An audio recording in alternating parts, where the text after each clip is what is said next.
Пожалуйста, слово президенту Республики Конго, господину Дени Сассу Нгессо. Monsieur Vladimir Poutine, président de la Fédération de Russie, président d'exercice des BRICS+, Mesdames et Messieurs les chefs d'État et de gouvernement, distingués invités, Mesdames, Messieurs, je voudrais remercier Son Excellence Monsieur Vladimir Poutine, président de la Fédération de Russie, qui a bien voulu nous convier à ce 16e sommet des BRICS. Je salue également les chefs d'État et de gouvernement présents à cette rencontre de haut niveau sur des questions essentielles qui touchent à l'économie mondiale et à l'avenir des peuples. Je remercie les autorités de la Fédération de Russie pour l'accueil combien chaleureux qui nous a été réservé à moi-même et à ma délégation. J'adresse mes vives félicitations pour l'organisation remarquable de cet important événement. BRICS hier, BRICS plus aujourd'hui. Cette évolution du groupe d'États ici réunis témoigne de l'engouement de nos pays pour un Sud de plus en plus global, prônant l'avènement d'un nouvel ordre international plus juste, plus solidaire, plus prospère. Le devoir impérieux pour nos nations du Sud est d'unir nos efforts afin de créer des mécanismes financiers alternatifs qui régulent avec plus de justice l'économie mondiale au bénéfice des intérêts légitimes de nos États. Ici, sur les rives de la Volga, se joue une séquence déterminante de l'avenir du monde en réponse à des turbulences économiques sans précédent. En développant des institutions financières plus adaptées aux réalités contemporaines et en renforçant des échanges commerciaux entre nos pays, nous pouvons bâtir notre avenir sur des économies autonomes et plus résilientes.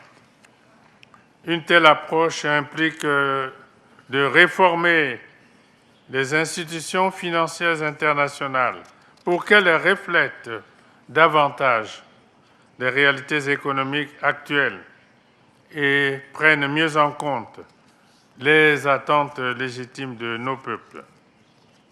Mon pays, la République du Congo, partage pleinement les aspirations des BRICS+, notamment en termes de paix dans le monde, de progrès pour tous et de multilatéralisme constructif. Consciente de l'importance croissante de la coopération économique et politique entre les nations du Sud, la République du Congo accorde un intérêt tout particulier aux objectifs visés par les BRICS+, pour promouvoir un développement inclusif et durable et contribuer activement au couronnement de cette avancée majeure. Au-delà des intérêts économiques, la culture rapproche les États et renforce l'amitié entre les peuples. C'est en cela que la République du Congo appelle à la mise en œuvre des initiatives communes dans les domaines de l'éducation et de la culture afin de promouvoir un dialogue interculturel enrichissant. Par ailleurs, situé au cœur du bassin du Congo, mon pays est engagé depuis près d'un demi-siècle dans la protection de l'environnement en lien avec la lutte contre les changements climatiques. J'en appelle à une coopération plus renforcée pour la préservation des écosystèmes de biodiversité. À ce sujet, le Congo vient de soumettre à l'Assemblée générale des Nations unies la résolution sur la décennie mondiale de l'afforestation et du reboisement pour consolider le rôle crucial des forêts dans la régulation du climat.